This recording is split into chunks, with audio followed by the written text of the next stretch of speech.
If you and your kids are tired of this heat, then pay attention to the end. Here at VIP Bounce Rental, we pride ourselves on providing you and your family the best party, which is why here are 3 things that you need to know before renting one of these.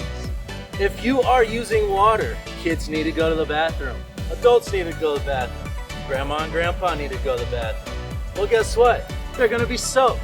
So what do? You need to put down some towels. You need to make a dry station, one that's possibly right near the entrance, so that way everybody can be dry. They're not tracking water through your house and nobody slipped. Number 2, if the power goes out, you must stay calm. If you're calm, they'll stay calm. There are exits, 3 exits on here to be specific.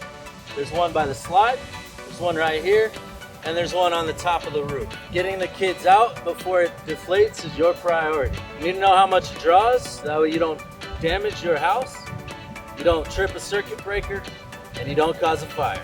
And number 3, safety is your priority. If somebody gets hurt, it's because they were not paying attention to the rules or they were not playing safety. Just in case someone does get hurt, you should be calling 911 and get some emergency help. And then call the owner of the slide and let them know any issues that happen. And last but not least, have FUN. Fun, of course. If you found any of these tips helpful, leave a comment in the comment section, give us a like, and subscribe. For the best rates, go to VIPBounceRental.com.